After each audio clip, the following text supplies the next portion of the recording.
우리 함께 하겠습니다. 하나님의 능력으로 살아갑시다. 저와 여러분은 하나님의 능력으로 살아갈 하나님의 자녀인 줄을 믿으시기 바랍니다. 세상은 여러 가지 세상의 것을 추구하지만 그러나 하나님의 자녀는 하나님의 능력으로 살아야 합니다. 왜냐하면 하나님은 하나님의 자녀들에게 힘 주시고 능력을 주셔서 세상을 정복하며 다스리며 복음의 증인으로 살아가도록 기뻐하시는 분이시기 때문에 그렇습니다. 그래서 이사야 40장 31절의 말씀에 오면 오직 여호와를 앙망하는 자는 새 힘을 얻으리니 독수리의 날개침에 올라감 같을 것이요 다른 박질하여도 곤비치 아니하겠고 걸어가도 피곤치 아니하리로다 라고 약속하셨습니다. 어제 제가 승용차에 가스를 넣으려고 주유소에 갔는데 깜짝 놀랐습니다. 가스 값이 1리터에 973원이었습니다. 물론 휘발유 값은 그거보다 훨씬 더 비싸지만 제 기억으로는 가스 값이 그렇게까지 비싼 적은 없었던 것 같았기 때문에 정말 이렇게 가스값이 많이 올랐나 거의 1,000원이 다 되는 그런 상황이니까 정말 깜짝 놀랐습니다. 코로나19로 모든 부분이 힘들고 어려워졌습니다. 경제적인 부분도 참 어렵지요. 자영업을 하는 분들은 손님이 없어 수입은 없는데 모든 물가가 다 인상이 되었습니다. 문화적인 부분도 그렇습니다.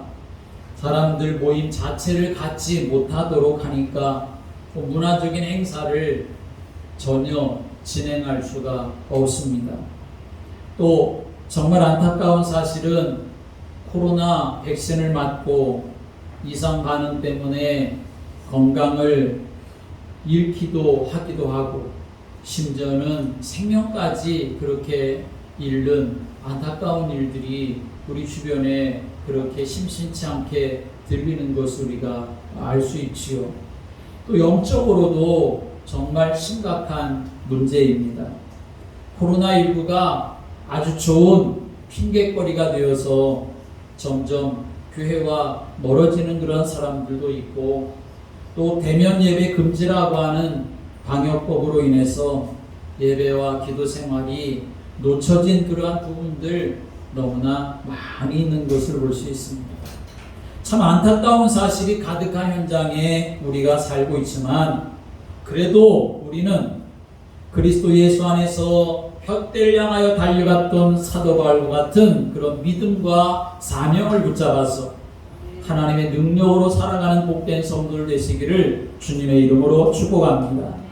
오늘 본문의 말씀은 힘들고 어렵고 어두운 세상 속에서 믿음의 삶을 살아가는 고린도 교회 성도들에게 주는 메시지입니다. 비록 세상과 비교해 보면 고린도 교회 안에는 대단한 사람들이 없어 보였습니다. 또 고린도 교회 주변에는 온갖 우상과 정욕과 불신앙이 가득했던 곳이었습니다. 그런데 하나님은 사도 바울을 통해서 말씀하시는 겁니다. 너희가 누구냐? 너희는 하나님의 사랑받는 자녀가 아니냐? 너희는 하나님이 함께 하시지 않느냐? 너희에게는 하나님의 능력이 있지 않느냐? 돈이 능력이 아니고 권세와 지식이 능력이 아니고 그리스도가 최고의 능력이 아니냐? 바로 그 복음을 붙잡으라고 그리스도를 붙잡으라고 오늘 사도 바울을 통해서 말씀해주고 계시는 거죠. 오늘 예배드리는 여러분, 사도 바울이 고린도 교회에 보낸 이 메시지를 통해 하나님의 은혜를 깨닫고 하나님의 능력으로 살아가기를 소원하고 하나님의 능력만이 내가 살아갈 힘이라고 하는 분명한 답을 갖는 시간이 되시기를 주님의 이름으로 축복합니다. 사도 바울이 고린도 교회에 편지를 보냈던 그 당시 고린도 지역은 경제적으로는 매우 발전하고 그리고 부유함이 가득한 곳이었습니다. 그러나 도덕적으로나 윤리적으로는 타락하고 부패하기가 이루 말할 수가 없었습니다. 더구나 영적으로는 우상의 신전이 그 지역에 막대한 영향을 끼치고 있었고, 우상의 신전에서는 성적으로 타락한 음행이 저질러지고 있는 그러한 때였습니다. 이러한 고린도 지역의 경제적이고 영적인 영향은 고린도 교회 안에도 그대로 영향을 끼쳤습니다. 그래서 고린도 교회 안에는 많은 문제가 있었습니다. 그 문제 때문에 네가 옳으니 내가 옳으니 그것으로 나뉘어져서 서로 다툼이 많았던 그러한 교회이기도 했습니다. 사도 바울은 이런 고린도 교회가 그런 문제를 극복하고 성도 한 사람 한 사람이 참된 제자로 세워지고 세상을 복음의 능력으로 정복하기를 바라는 하나님의 소원을 담아서 이 고린도 교회에 편지를 써서 보낸 것이죠. 사랑하는 여러분, 오늘도 하나님의 마음이 그렇지 않겠습니까?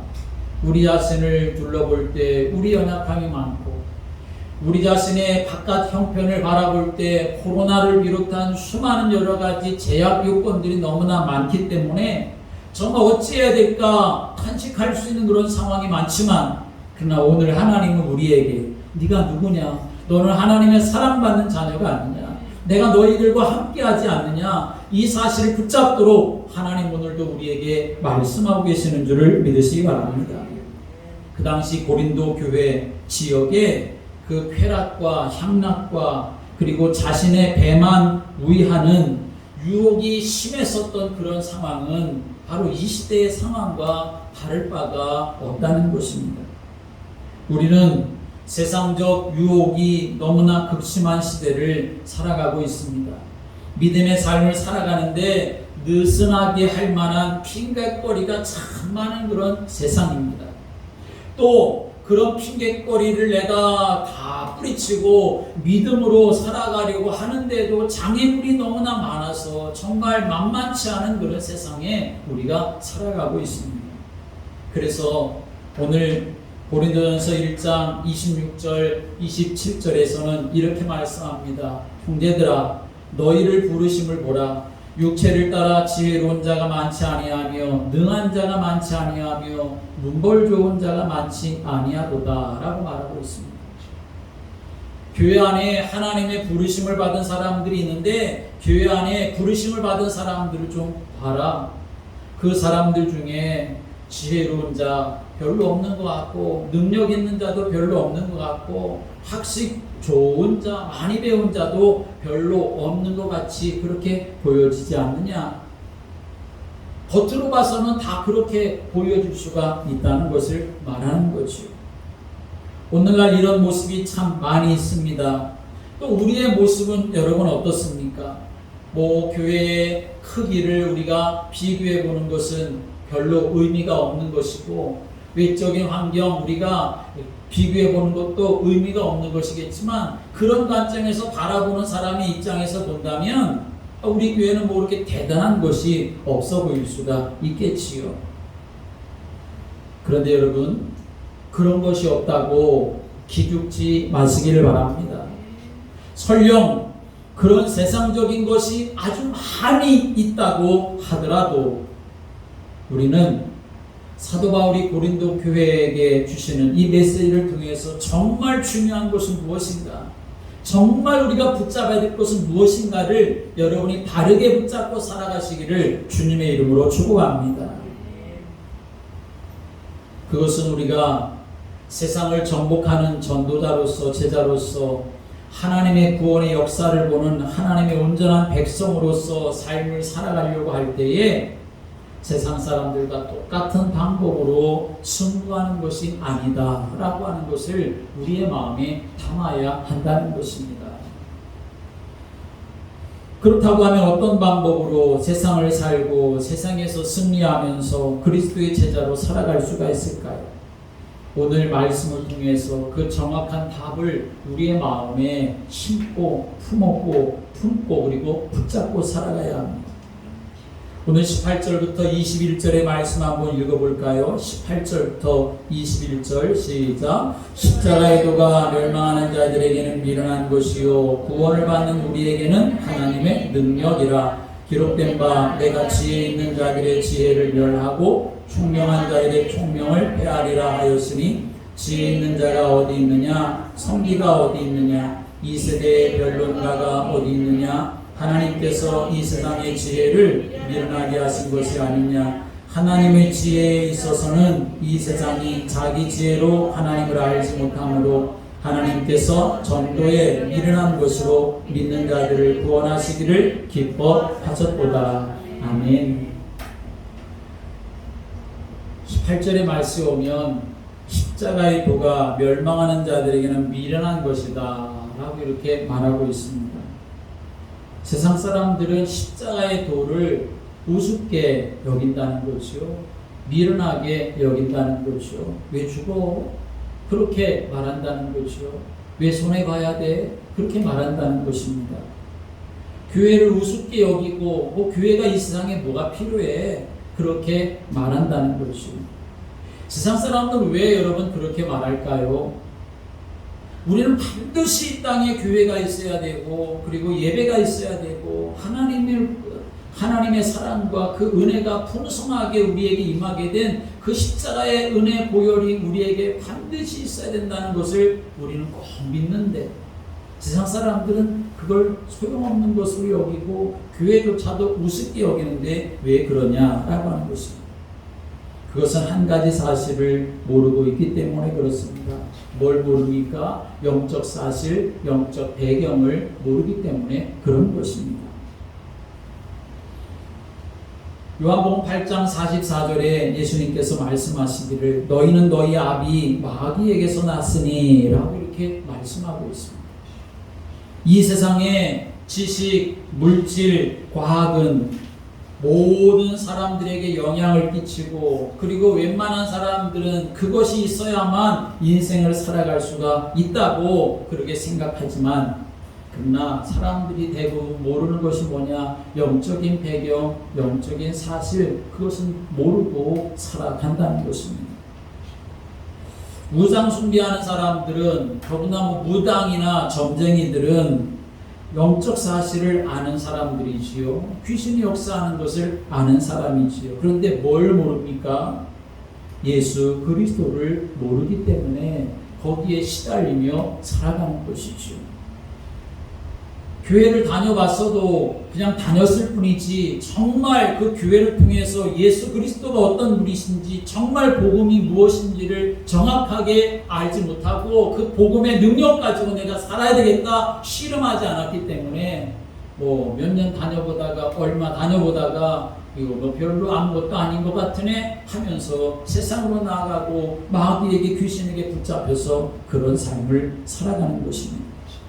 사탄은 불신자들, 세상 사람들, 이 세상을 붙잡고 속임수를 쓰고 있음을 성경 우리에게 말씀하지요. 예수님에게조차도 그렇게 하지 않았습니까?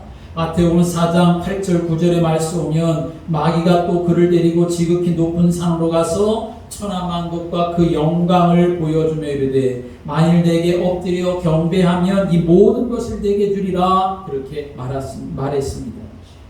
이 세상의 모든 것을 내가 다 줄 수 있어. 그러니까 나를 따라와. 내 앞에 무릎 꿇어. 그렇게 사단이 역사하고 있는 것입니다. 고린도후서 4장 4절의 말씀 오면 이 세상의 신이 믿지 아니하는 사람들의 마음을 혼미하게 하여 그리스도의 영광의 복음의 광채가 비치지 못하게 함이니라고 말씀합니다. 영적인 것을 몰라도 세상 살아가는 데는 아무 문제 없어. 그렇게 사람들이 하나님을 찾지 못하도록 하나님께로 돌아가지 못하도록 그렇게 사람들의 마음을 혼미하게 만든다는 것입니다. 빌립보서 3장 19절의 말씀 오면 그들의 마침은 멸망이요 그들의 신은 패요 그 영광은 그들의 부끄러움이 있고 땅의 일을 생각하는 자라 그렇게 말하고 있습니다. 결국 그래서 먹고 사는 문제가 전부인 것처럼 그렇게 살아가게 만든다는 것입니다. 여러분 우리가 살아가는 동안 먹고 사는 것이 힘들 때도 있습니다. 먹고 사는 것이 정말 문제일 때도 있습니다. 그러나 여러분, 그 모든 것 속에 하나님이 안 계신 것이 아니라 하나님 반드시 우리의 삶을 인도하시며 책임져 주시는 분이심을 믿으시길 바랍니다. 그런데 그걸 놓치게 만드는 거지요. 그래서 결국은 요한복음 10장 10절에 도둑이 오는 것은 도둑질하고 죽이고 멸망시키려는 것뿐이요 라고 예수님이 말씀하신 것처럼 다 주는 것 같지만 그러나 결국은 멸망으로 이끌어 간다는 것입니다. 그래서 골로새서 2장 8절에서 누가 철학과 헛된 속임수로 너희를 사로잡을까 주의하라. 이것은 사람의 전통과 세상의 초등학문을 따름이요 그리스도를 따름이 아니니라 라고 말하고 있습니다. 사탄은 이처럼 우리가 영적인 사실을 모르고 살아가도록 역사한다는 거죠. 이 영적 사실, 영적 배경을 모르기 때문에 결국은 자신의 상태도 모르는 것이고 이 세상이 어떻게 될지도 모르면서 살아가는 겁니다. 천로역정을 쓴 존 버녀는 이 세상을 장망성이라고 말했습니다. 장망성이라는 것은 장차 망할 성이라고 하는 뜻이지요. 이 세상이 영원한 것이 절대로 아니라는 것입니다. 하나님의 시간표 속에 있는 어느 날 이 세상은 심판의 날이 다가오게 된다는 것을 말하는 것입니다. 이사야 19장 18절에 말씀 보면 멸망의 성읍이라고 말하고 있고 시편 102편 26절에 말씀 보면 천지는 없어지려니와 주는 영존하시겠고 라고 선포했습니다. 분명히 끝나는 날이 있다는 겁니다. 우리 인생도 끝나는 날이 있는 것이고 손에 잡고 있는 것도 끝나는 날이 있는 것이고 이 세상도 끝나는 날이 반드시 있다는 것입니다. 끝나는 정도가 아니라 시브리서 9장 27절에 말씀하면 한 번 죽는 것은 사람에게 정해진 것이고 그 후에는 심판이 있으리라고 말씀했습니다. 끝나는 날이 있는 것만 아니라 반드시 심판도 있다라고 말씀합니다. 그런데 사탄은 어떻게 속입니까? 지금 내가 가진 것이 영원할 것처럼 돈이면 뭐든지 다 될 것처럼 이 재앙에서 벗어나는 길이 우리 사람의 능력과 노력으로 가능한 것처럼 그렇게 속이고 있다는 것입니다. 그래서 오늘 20절, 21절에 이렇게 말씀하는 겁니다. 20절, 21절 다시 한번 읽어보겠습니다. 지혜 있는 자가 어디 있느냐? 성기가 어디 있느냐? 이스라엘 변론가가 어디 있느냐? 하나님께서 이 세상의 지혜를 미련하게 하신 것이 아니냐? 하나님의 지혜에 있어서는 이 세상이 자기 지혜로 하나님을 알지 못하므로 하나님께서 전부에 미련한 것으로 믿는 자들을 구원하시기를 기뻐하셨도다. 아멘. 지혜 있는 자가 어디 있느냐? 선비가 어디 있느냐? 이 세대의 변론가가 어디 있느냐? 하나님께서 이 세상의 지혜를 미련하게 하신 것이 아니냐. 이 세상이 자기 지혜로 하나님을 알지 못한다라고 말했습니다. 이 말씀은 이 세상에 자신을 구원할 수 있는 지혜자, 선비, 변론가 절대로 없다는 것을 말하는 것입니다. 이 세상에는 구원자가 없다는 것을 말하는 것입니다. 이 세상의 것으로는 구원받을 수가 없다는 것을 말하는 것입니다. 하나님을 아는 지혜가 없으니까 하나님을 찾고 구하고 하나님께로 돌아갈 마음이 없으니까 결국 이 세상의 마지막 때는 자기만 사랑하는 것으로 가득하게 된다고 말씀하고 있습니다. 디모데전서 3장 1절 2절의 말씀은 너는 이것을 알라 말세에 고통하는 때가 이르러 사람들이 자기를 사랑한다 라고 말합니다. 이게 바로 세상의 모습입니다. 세상 사람들은 하나님이 필요 없다고 말합니다. 자신이 원하는 대로 내가 원하는 대로 살면 돼. 내가 선하게 살고 착하게 살고 내가 아주 도를 닦으면 내가 스스로 신이 될 수 있어. 또 눈에 보이는 것 전부인 것처럼 그렇게 살아갑니다. 이게 바로 영적 사실을 모르는 세상의 모습인 것이죠. 고린도 교회가 복음을 받았어도 이 영적 사실이 희미해지니까 세상의 소리에, 세상의 권세에, 세상의 부유함에, 교회 주변에서 일어나는 수많은 일들에 자기 자신에게 부딪혀오는 그런 문제에 흔들흔들하는 그런 모습이 있었다는 것입니다.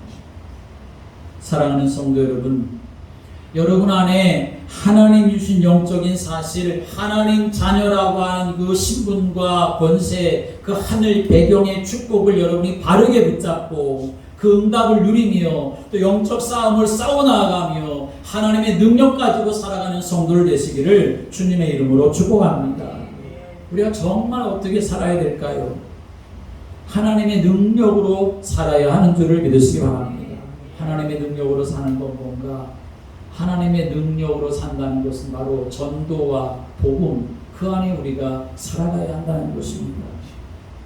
21절의 말씀에 보면 하나님의 지혜에 있어서는 이 세상이 자기 지혜로 하나님을 알지 못함으로 하나님께서 전도에 미련한 것으로 믿는 자들을 구원하시기를 기뻐하셨도다 라고 말씀했습니다.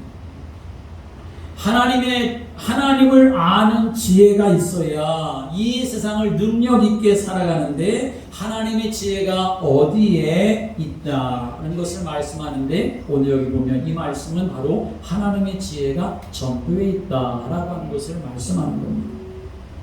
하나님의 구원이 내게 임해야 이 세상뿐만 아니라 영원한 생명을 얻고 천국에서 살아가는데 하나님의 구원이 또 어디에 있느냐? 그것도 전도에 있다 하는 걸 말하는 것이죠. 하나님의 기쁨이 내게 있어야 이 세상에서 힘들고 어려운 일도 있고 시험도 있는데 그걸 다 이기면서 소망 가운데 오히려 살아갈 수 있는데 그 하나님의 기쁨도 어디에 있느냐? 전도에 있다라고 하는 것을 말하는 것이 21절의 말씀입니다. 여러분, 하나님의 지혜, 하나님의 구원, 그 하나님의 기쁨이 가득하게 되기를 주님의 이름으로 축복합니다. 하나님의 지혜, 하나님의 그 구원, 기쁨이 나를 살게 하고 나를 능력 있게 살게 하는 원동력이 되는 것입니다. 그런데 그게 어디에 있다고 말씀합니까? 전도에 있다라고 말씀하는 것이지요. 그러면 하나님의 능력이 전도에 있다면 우리가 어떤 인생을 살아가야 될지 결론이 나겠지요. 바로 전도자 인생을 살아가야 한다는 것입니다. 전도는 살게 되는 능력이 있고 살게 하는 능력이 있는 것이 바로 전도인 것입니다. 그런데 전도라고 하는 말을 들으면 사람들이 마음이 덜컥 하는 경우들이 많이 있지요. 부담이 되는 경우가 많이 있지요. 전도, 그렇게 말하면 그래서 특별한 은사가 있는 사람만 하는 건 아닌가 하는 그런 생각을 갖기도 하고, 전도, 그렇게 말하면 그래도 좀 바쁜데 나는 좀 시간이 좀 있는 사람, 형편이 좀 되는 사람, 뭔가 좀 다른 사람보다 뭔가 좀 나은 것이 있는 사람이 좀 하는 거 아닌가 그런 생각을 갖는 사람도 있습니다.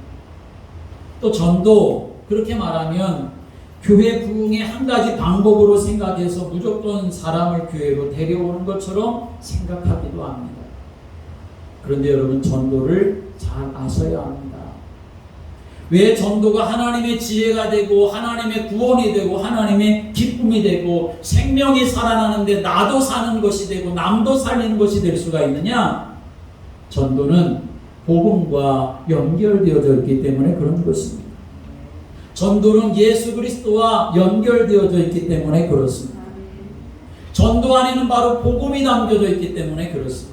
그래서 전도 말해도 그 전도 속에 복음이 담겨져 있지 않으면, 예수 그리스도가 담겨져 있지 않으면 사람의 동기가 될 수 있고 욕심이 되어질 수가 있게 되는 것이죠. 전도에는 흑암이 무너지고 하나님 나라가 임하는 복음의 능력이 담겨 있는 줄을 믿으시기 바랍니다. 그럼 우리가 복음을 알고 복음 안에서 살아가는 하나님의 자녀라면 우리의 마음과 생각과 인생의 방향이 여기에 설정되어져야 하는 것입니다.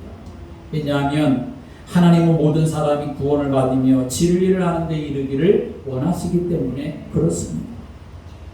그래서 22절부터 24절에 이렇게 말씀합니다. 함께 읽어보겠습니다. 22절부터 24절까지 유대인은 표적을 구하고 헬라인은 지혜를 찾으나 우리는 십자가에 못 박힌 그리스도를 전하니 유대인에게는 거리끼는 것이요 이방인에게는 미련한 것이로되 오직 부르심을 받은 자들에게는 유대인이나 헬라인이나 그리스도는 하나님의 능력이요 하나님의 지혜니라. 아멘.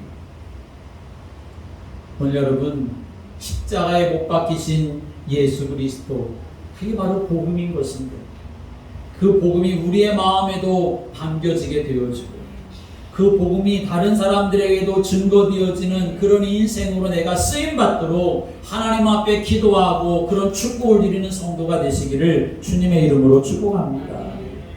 그것이 바로 하나님의 능력으로 사는 길입니다. 성경에 승리한 일꾼들, 믿음의 사람들은 모두 이런 하나님의 마음에 방향을 맞추고 살았던 사람들입니다. 언약을 붙잡고 살았다는 말입니다. 그리고 결국에는 하나님의 능력을 누리며 승리하는 사람들이 되었습니다. 요셉을 생각해 보십시오. 요셉은 자기의 의지대로 내가 한번 살아보겠다 그렇게 힘쓰고 했었던 사람 아닙니다. 그냥 세상 흘러가는 대로 내가 살겠다 그렇게 이게 내 운명인가 보다 그러면서 살았던 사람도 아닙니다. 형들한테 미움을 당하고 그래서 노예로 팔려가고 억울하게 누명 써서 감옥에 갇히고 또 그런 시간 지나면서 애굽의 총리가 되어진 모든 것들, 요셉은 그 속에서 뭘 받느냐 하면 하나님께서 나와 함께 하시고 하나님이 모든 것 속에 준비하심이 있고 내가 이 언약 붙잡고 믿음으로 살아갈 때 하나님께서 나와 함께 하시는 사실을 요셉은 분명하게 확신하며 삶을 살아갔던 사람이었습니다. 그래서 요셉은 고백합니다. 형들을 만났을 때에 요셉이 뭐라고 말합니까? 당신들이 나를 이곳에 팔았다고 해서 근심하지 마소서, 한탄하지 마소서. 하나님이 생명을 구원하시려고 나를 당신들보다 먼저 보내셨나이다 라고 말합니다. 또 45장 7절의 말씀은 하나님이 큰 구원으로 당신들의 생명을 보전하고 당신들의 후손을 세상에 두시려고 나를 당신들보다 먼저 보내셨나이다 라고 이렇게 말하고 있습니다. 하나님이 준비하셨는데 나는 그 하나님의 마음을 품고 하나님의 마음을 품고 그 방향을 맞추어 내 믿음이 신실하게 흔들림 없이 살았더니 하나님의 능력 속에서 내가 살 수 있게 되었고 그리고 오늘 형들을 만난 것조차도 하나님의 인도하심 속에 하나님의 생명 사실을 살리시려고 나를 먼저 이곳에 보낸 것에 불과하다고 그렇게 하나님의 능력과 하나님의 사랑을 지금 전하고 있는 것이 요셉의 모습인 것입니다. 사도 바울도 마찬가지입니다.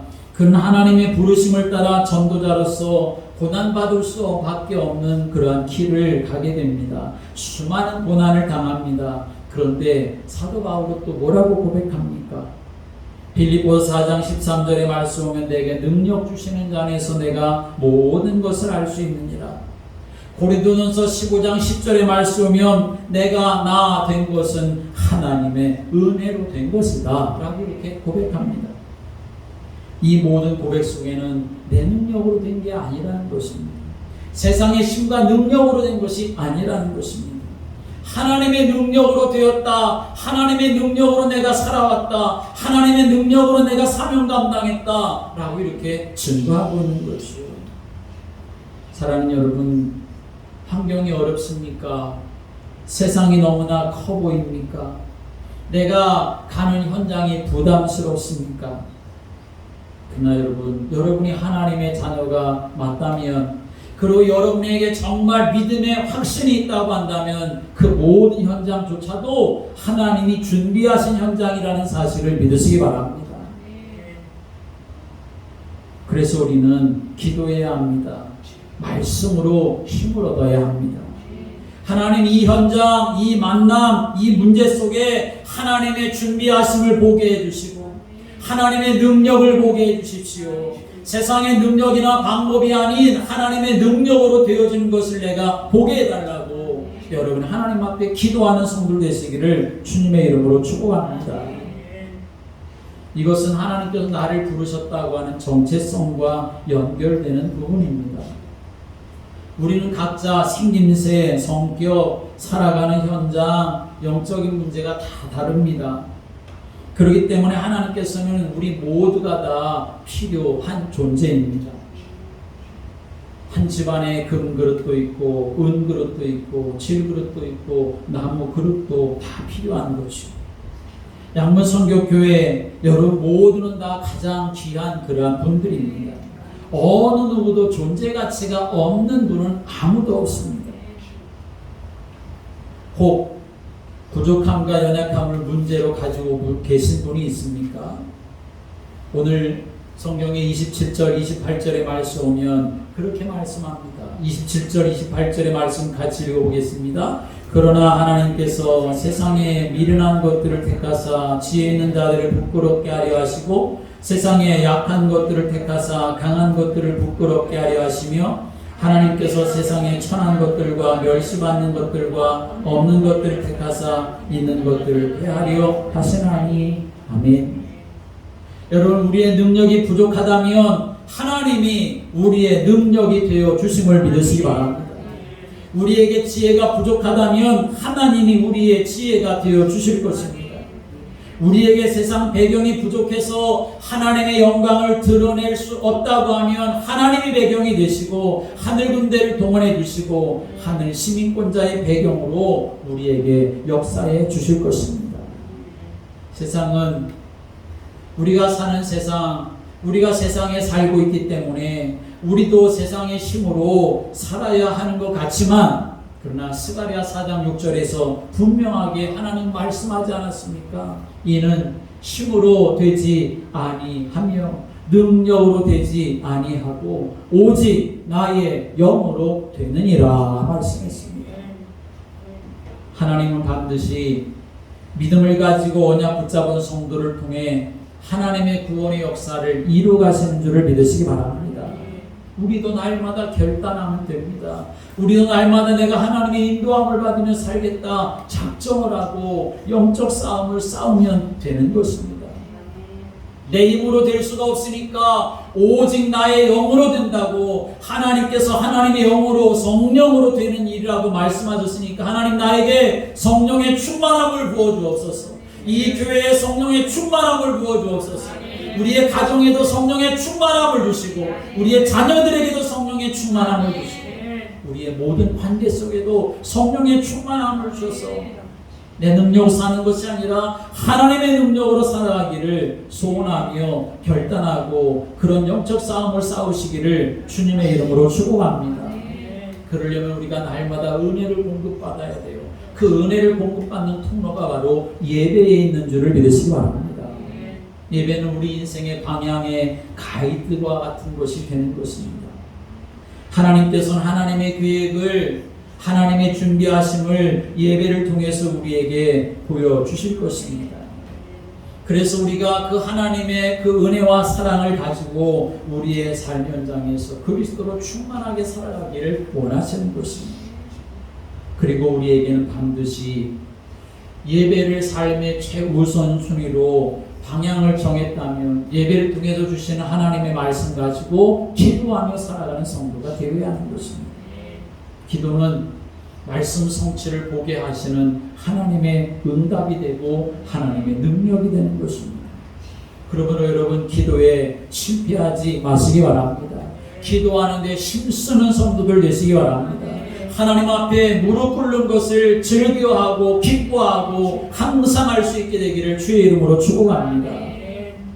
그래서 성령이 역사하심으로 내가 능력 없지만 내가 부족하지만 내 현장에는 참 많은 문제들이 있는 것 같지만 내가 하나님의 능력으로 살고 있구나 라고 하는 사실을 여러분이 체험하고 또 그것을 증거하는 복된 성도들 되시기를 주님의 이름으로 축복합니다. 기도드리겠습니다.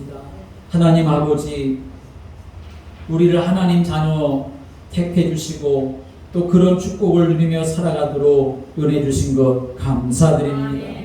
하나님의 자녀로 택하여 줬사오니 하나님의 능력으로 사는 것이 맞습니다. 하나님의 은혜로 살아가는 것이 맞습니다. 하나님의 성령으로 살아가는 것이 맞습니다. 주여, 저희들에게 그 은혜를 날마다 부어 주옵소서. 풍성하게 부어 주옵소서. 그래서 하나님, 나와 함께 하시는구나, 내가 하나님의 능력으로 지금 숨쉬며 살아가고 있구나, 내 현장에도 하나님이 일하시고 계시는구나 하는 것을 깨닫고 증거하는, 고백하는 인생들 되도록 주여 저희들을 사용하여 주옵소서. 예수 그리스도의 이름으로 기도드립니다. 아멘.